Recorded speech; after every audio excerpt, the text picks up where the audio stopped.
I would like to thank everyone for coming and supporting our church. Father Leba called me last night around 8:15 p.m. and talked with me about the meeting and said it was canceled due to not going to Holy Trinity and a letter they received from some lawyers.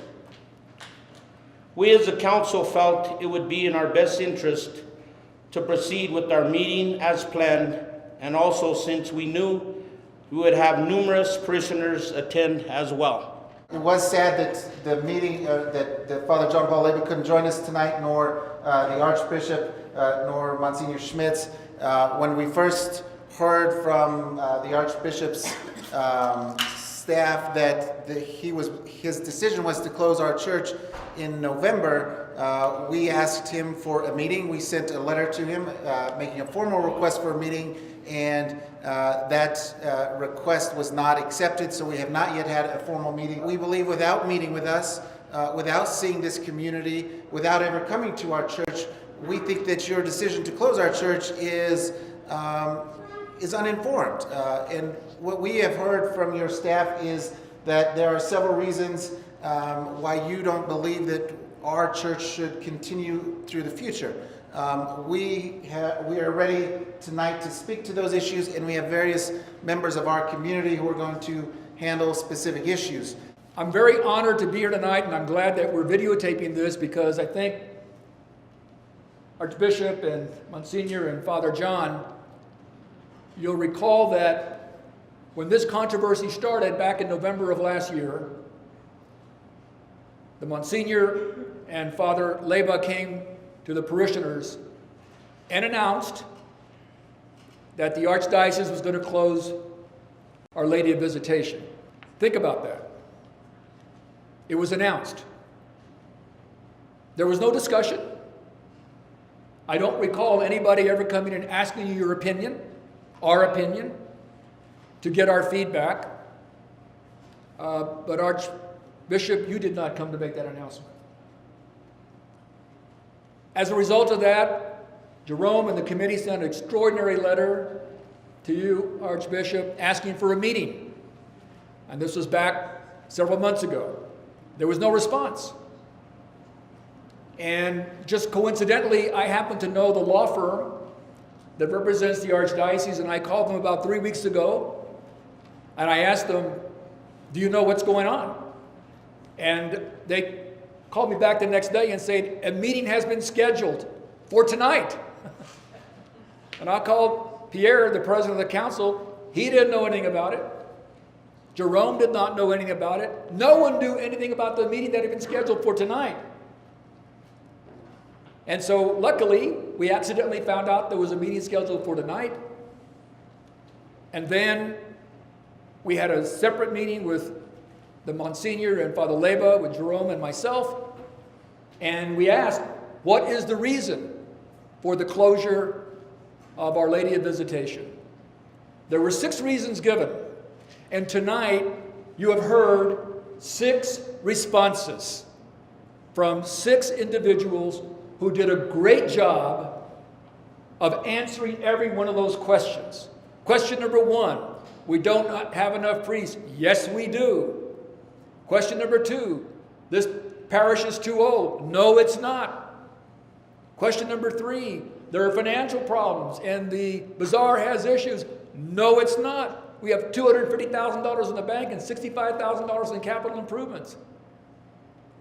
Well, the roof is imploding and the parking lot is not fixed. Well, we've been asking for years to give us permission to fix it. And no one's responded, even though we have money in the bank.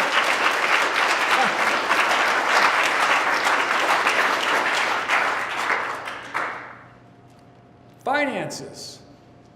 There are some churches that have financial problems in this country. This is not one of them. This church makes money.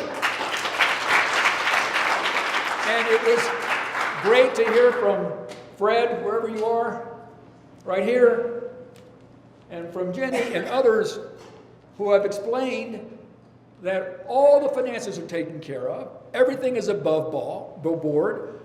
This church makes money, so this is not a drain. And to the contrary, All of you have been paying and reimbursing the Archdiocese for property taxes, for fees, for assessments of one kind or another. So this parish, this church, has been a contributor to the Archdiocese. So when you look at all the reasons that have been given for closing Our Lady of Visitation, they don't hold water. Tonight, we have answered every one of those issues head on. So at the end of the day, you have to ask, what's the real motivation? There's one issue that we have not raised, and Jerome and Pierre asked me to talk about this tonight. You have heard that these parishioners for the last 70 years have put every penny into this beautiful church without the assistance of the Archdiocese.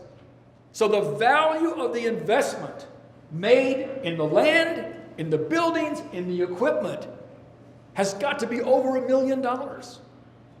And today this property, now that we know it's close to the light rail system, is probably even more valuable. So, if for some reason Archbishop and Monsignor and Father John, after you've heard all of the feedback and the prayers from the people here tonight, if you decide that you're going to finally close this church, you have one big legal problem that I want to discuss with you tonight. Number one, you heard from the Garcia family that Benito Garcia donated essentially the first parcel of land here almost 70 years ago. I have the deeds. Aquí los tengo. Go look them up. And you'll see that Mr. Garcia donated the first parcel of land for $10. $10. The second deed parcel he donated for $10. It's all in the deeds filed with the Adams County assessor or the office over there. And a few years later, Mr. Garcia provided another parcel of land for $10,000, but you all paid it. You all raised the money and paid for it. And Ms. Van Horn also provided another parcel for $10,000, and you all raised the money and paid for that. But the most important part of this, and I know your lawyers have looked at this, because our lawyers are looking at it too, and I think you got a letter from one of our lawyers recently.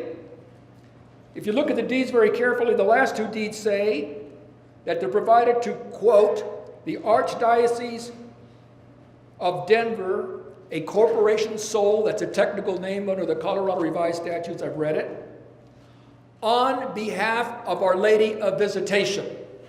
On behalf of Our Lady of Visitation. So clearly, the Garcia family and the Van Horns intended for the church, for the Archdiocese, to hold this land in trust for Our Lady of Visitation, on behalf of Our Lady of Visitation.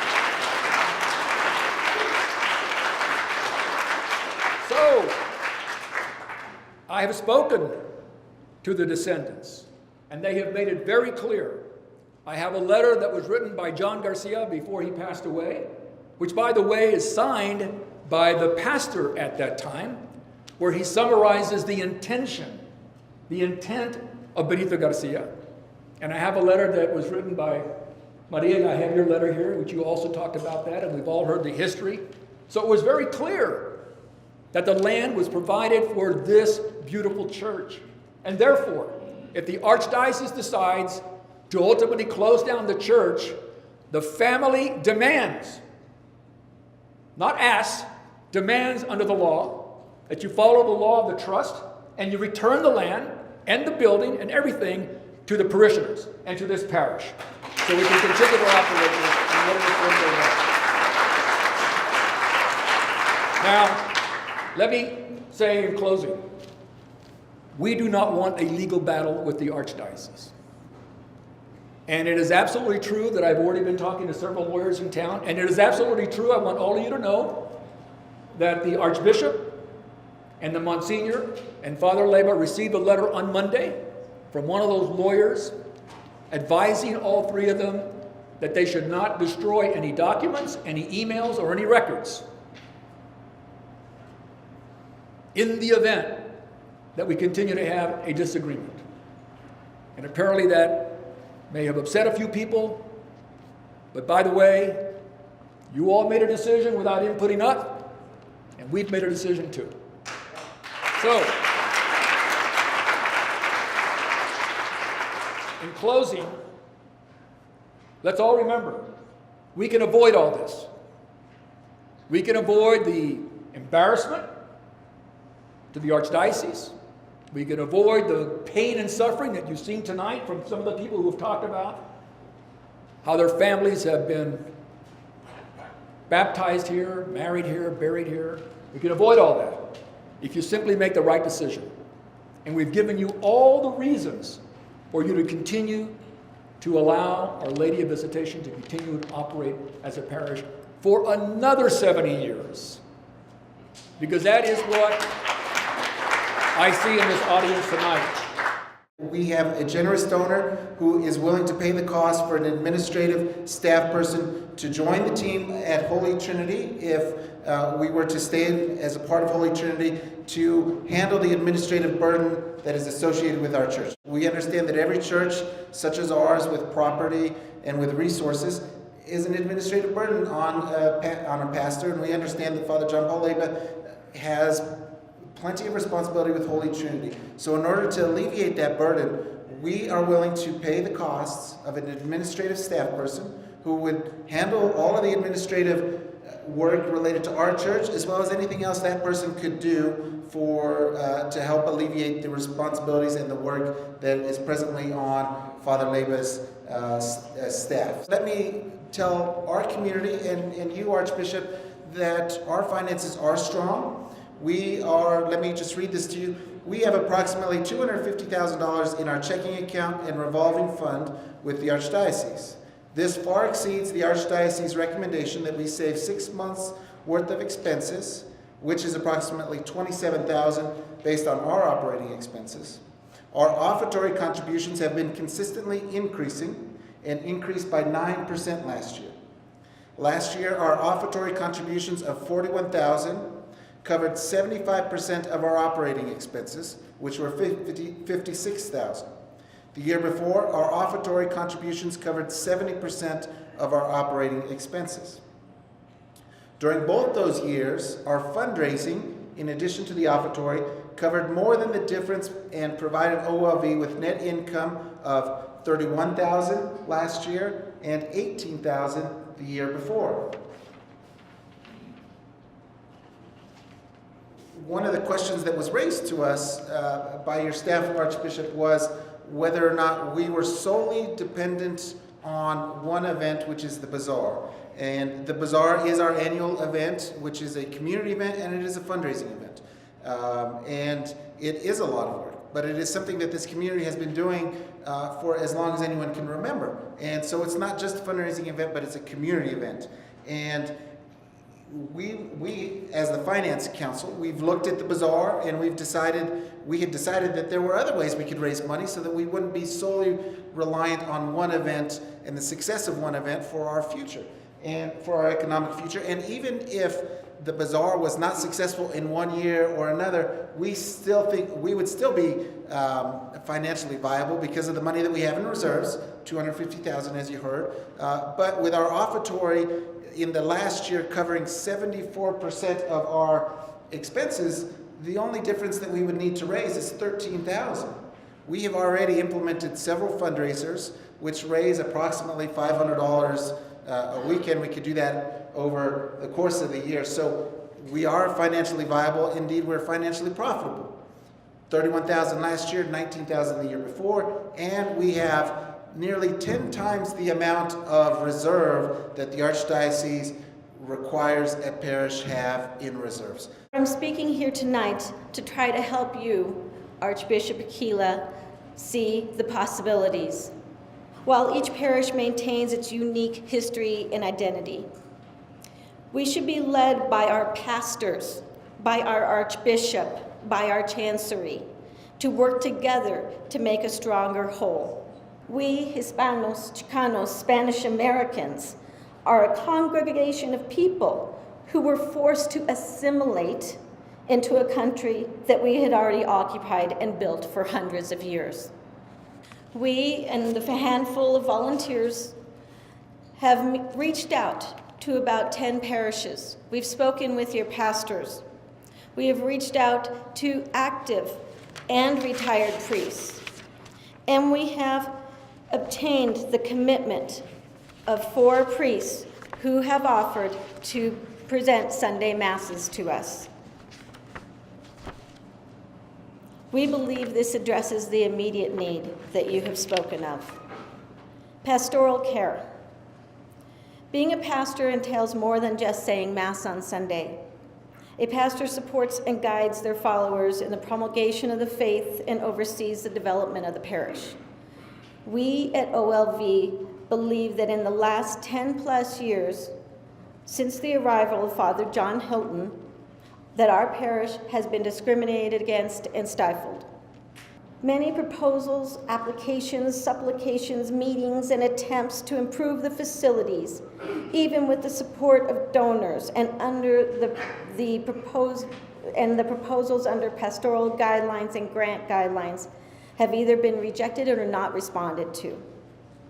We know as well as you do that the monies held in our bank accounts are a direct result of not being able to improve these facilities. In focusing on the positive, the parish community of OLV wishes to move forward, either under a new pastoral care or a revised and clearly defined relationship with our pastor. OLV is committed to providing 1 full-time administrative support personnel to our pastor.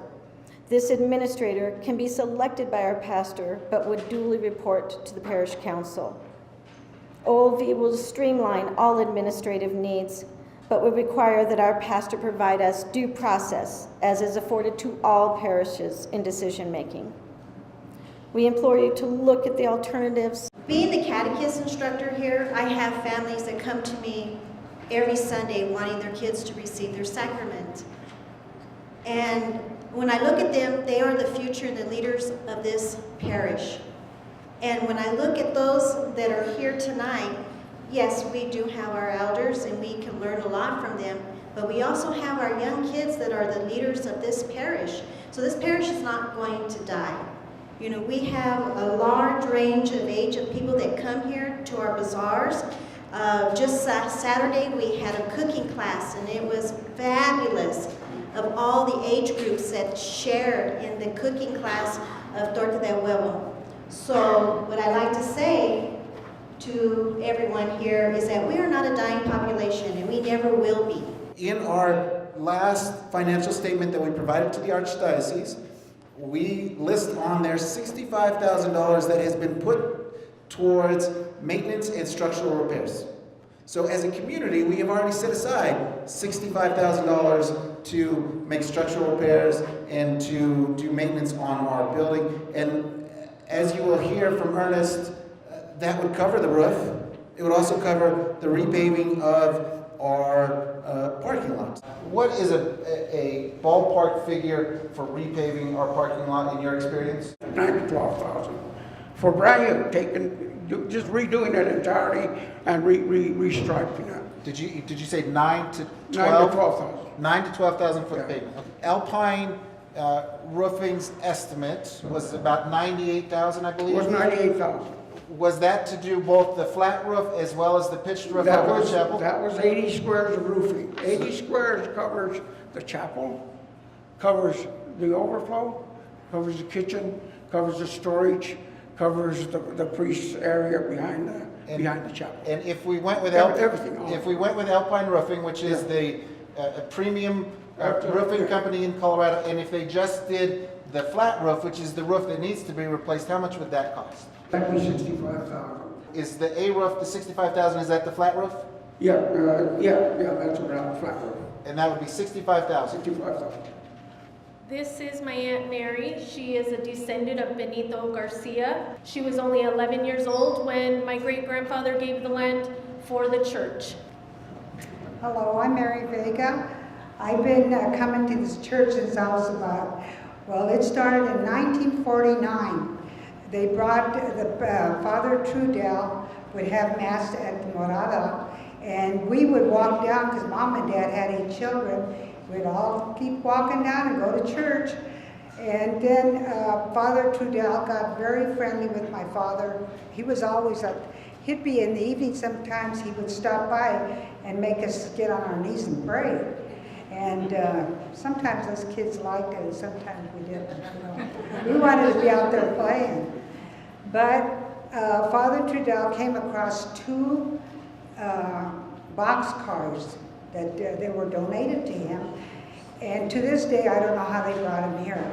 But my dad gave that part of the land right here, which is the church, and for them to put the 2 boxcars. So everybody in the community knew each other here.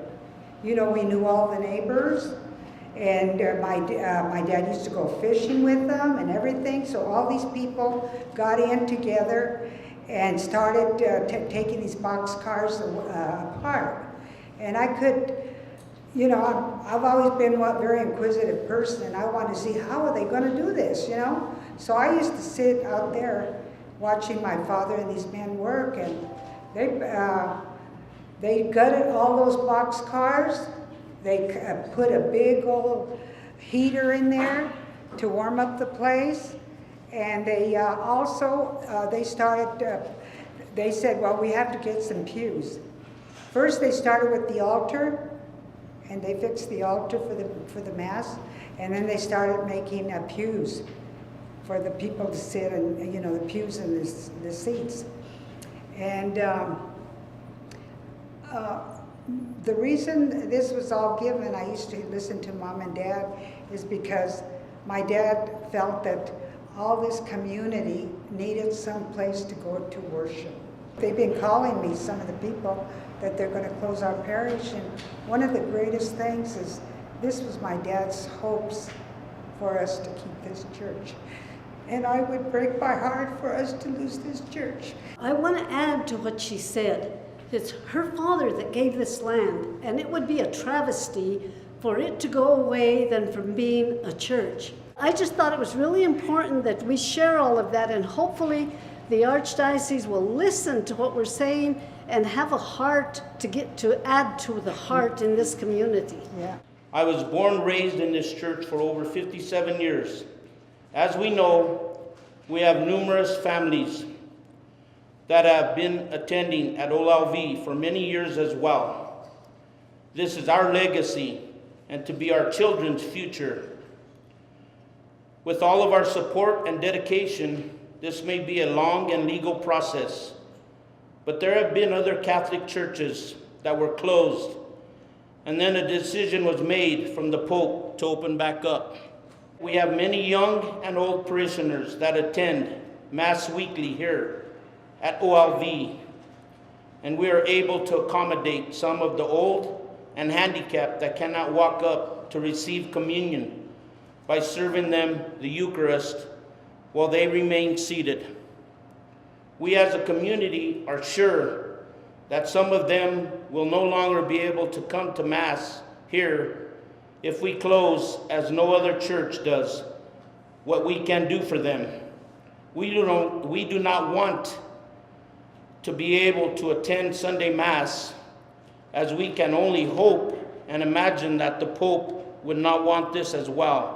This is not just a community, it's a family. When I was 42, I lost my wife and didn't have a clue what to do, how to serve over 500 people, and this family came together to do everything for us. I didn't have a clue what to do, and I didn't have to with this lovely family. All these ladies and men served, you know, a lot of people, and this is, again, more than just a community. This is family here. Please don't just disregard all these people here, all these families here, all these, you know, all this, like they said before, the blood, sweat, and tears that it took to have this little church available. Don't forget what the Archdiocese is about, to keep that Catholic faith going strong. You know, why shut down another church? Especially with all these communities. Right by my house, 67th and Pecos, there's another community, you know. It's growing. Colorado's growing. Let's not shut down what, the Catholic faith is supposed to be sharing, the love of the Lord. Archdiocese considers this church old. I remember something my mom used to tell me when I was a little kid. He says, you see that stick of wood laying there on the ground? Pick it up, clean it, wipe the dirt off of it, and put a coat of paint on it, and that stick will look like something.